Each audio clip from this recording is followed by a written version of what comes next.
Hello, everyone. Thank you. Someone responded. That's good. Wonderful. Adrian just talked about driving the future. And I want to get into that and then lead us into an announcement that we have for today. And I want to do that in a particular area, which is commerce. So, starting with a fundamental concept, which Adrian gave many examples of. Why businesses exist? And the answer is super simple, because they fulfill a need. So, we're here in Berlin, it's a little bit cold outside, and I feel that if I walk outside just wearing my shirt, I might be feeling a little cold. Someone has an idea and says, well, I can manufacture a jacket, and then when he goes outside, he's not going to be feeling cold. And we meet in the middle.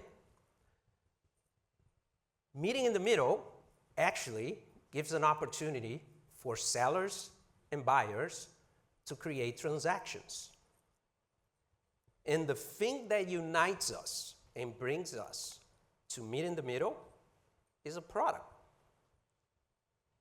Keep that in mind, because we will be talking about products as we talk about commerce. If we think about the way that commerce has evolved over time, we all know how it started. It started with people meeting physically somewhere in a location and having 100% human-to-human interaction. That's how transactions were made and continue to be made. But then technology started playing a bigger and bigger role. If we think about commerce, the first technological breakthrough, which now is going to sound kind of ridiculous, was actually the telephone and mail. And the reason why this came up and became so massive for commerce was that it brought efficiency and convenience. Keep those two words in mind because they will resonate throughout this evolution. So all of a sudden, you didn't need to go to a physical location anymore. You could actually, by printing a catalog, as Adrian alluded to, you could have product information there and then place an order through the mail or through phone and do some remote commerce. That was pretty good, much more convenient, but it was also very slow and expensive. So we could get better. And we know what came next. This thing called the internet. So all of a sudden, buyers had the ability to search products, compare products, and buy products on these things called online stores that were open 24 hours, 7 days a week, anywhere in the globe. That's what we know as e-commerce, and that we're very familiar with. E-commerce is absolutely fantastic. It puts the buyer at the center. The buyer controls the journey 100%. But it lacks one thing: the conversational aspects of a transaction. Remember, when we meet face-to-face, we talk to someone. Now, AI comes into play. And you may not think of AI this way, but AI is becoming our conversational companions. Think about how you engage with large language models. You ask a question, AI responds, and asks you a question back. Do you want me to do this thing? Would you like pa? It's a conversation. It becomes a conversation. And besides being a conversational engine, it has also gained the ability to play tasks for us and execute those tasks in our behalf almost autonomously. That's what's called agents. And this is the thing that is coming and changing commerce dramatically. Agentic commerce. Adrian just said, read the signals and be ready. So I'm trying to help share the signals that we are seeing and then enable you all to be ready. Now, there is one thing as we go through this evolution of commerce that is a constant: products. Every time, doesn't matter if you do face-to-face or if you do it through agents, the transactions have a product in the center. And we all know, and this is the beautiful part of this, one technology doesn't replace the other. We still go to stores and we like to have conversations at times. We like to have conversations with people about something we want to make a purchasing decision on. And sometimes we don't want to have a conversation. We go online. We do everything online ourselves. And more, we're letting agents do the work for us based on our preferences, on our needs, on the things that we care about. So products is a constant. Okay. Then what's changing? The data that is associated with those products. Think about it for a moment. When you go to a store, a physical store, and you talk to a salesperson or a representative in that store about something you're trying to buy, that person will share with you product data, product information that fits in his or her memory, which is, depending on the person, a little more or a little less. When you move to the next stage, on catalogs, now you needed to structure that product data a little bit different than what's in someone's head, and it also gives you an opportunity to add a little more product information. Then you move to e-commerce. Now you can add a lot more product information in all shapes and forms and types, and you can play with it, and you need to organize it and manage in a particular way. The same is happening as we move into agentic commerce. Now we're going to have to contextualize the data for the conversations that agents are programmed to have in performing those tasks in our behalf. So data is what's truly evolving. Product data is what is truly evolving in this process. Now, we know the process. We know how product data is created. You have a manufacturer, you have a supplier, you have a producer who will create product data, categorize it, describe that data, hoping and aiming that the data will help the buyer make a shopping decision and help the transaction. There's one thing that is core to this: the way that the manufacturer, the producer, the seller shares the data with the buyer. Let's be honest. Let's face it. The way this has been done until now is not the best one. Why? Because the way brands and retailers share information, product information, is based on a rigid process and so-called standards that force you guys, brands and retailers, to comply with that standard. They don't necessarily answer your needs, but they work really well for the companies that develop them. At Stibo Systems, we believe there's a different way of doing things. And that's what we have been working really, really hard to get to.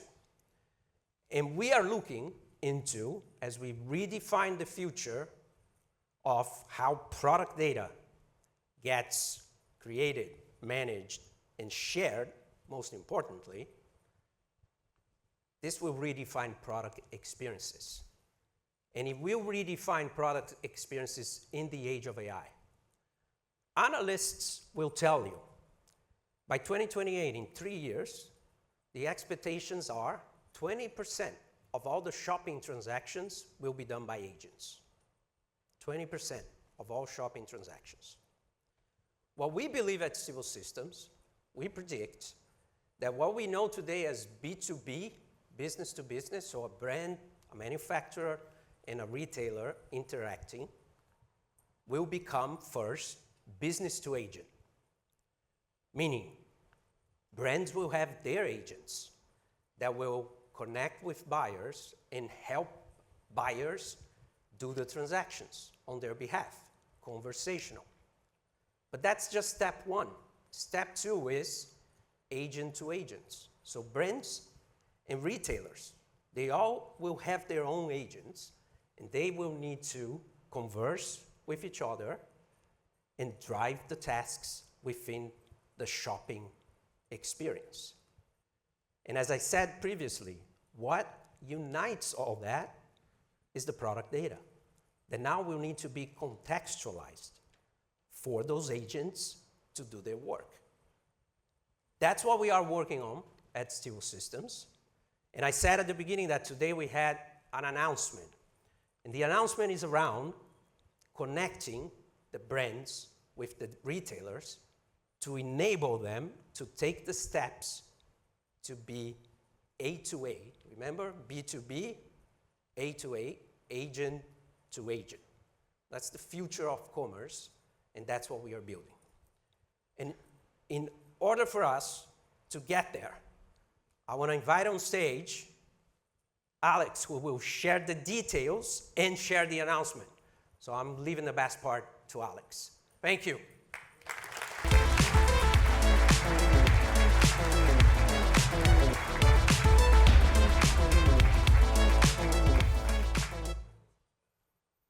Hi, I'm Alex, Senior Product Manager at Stibo Systems, and I'm thrilled to be here talking to you all about pencils. That's what you're here for, right? No? Well, stick with me. In Leonard Read's classic economics essay, I Pencil, we're invited to hear the story about a pencil, told by the pencil itself. Now, at first, this might sound simple, maybe even a bit silly. But the deeper you go, the more powerful the message becomes.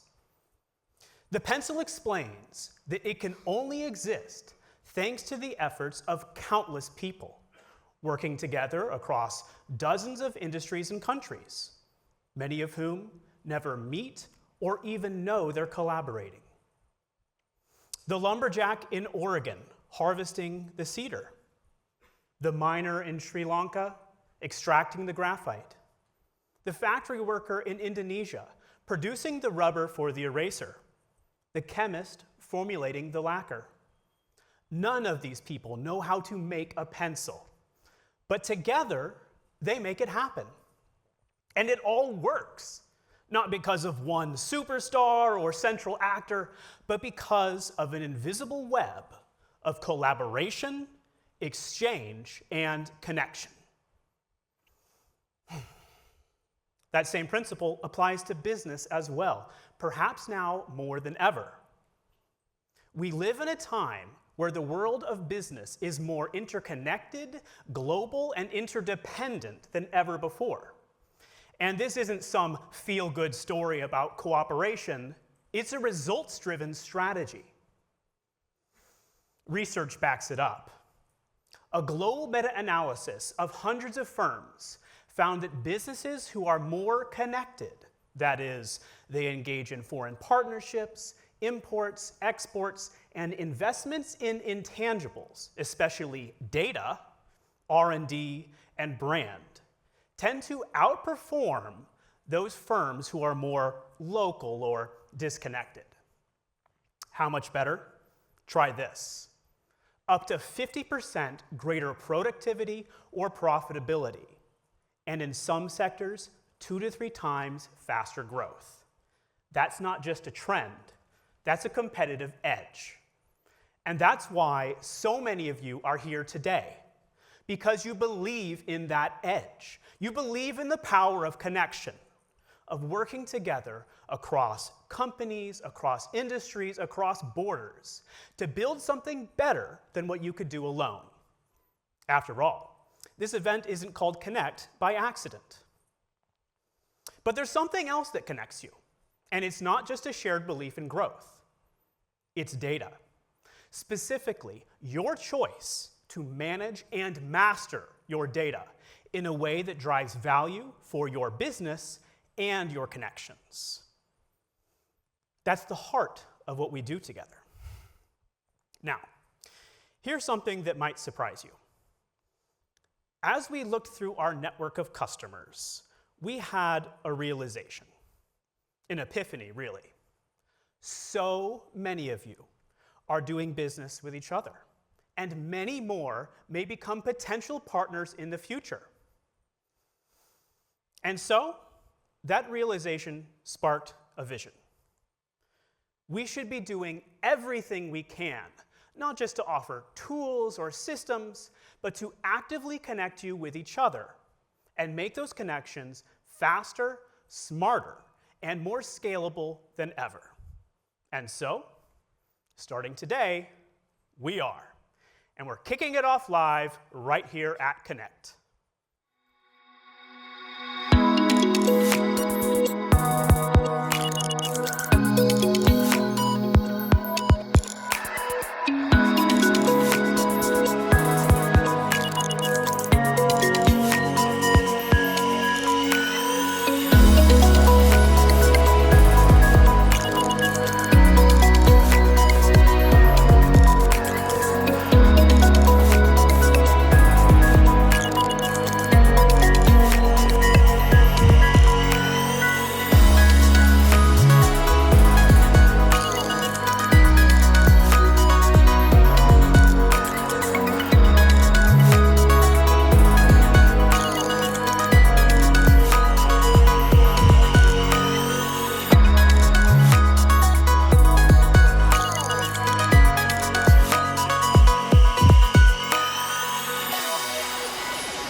Here's how you can get connected right now.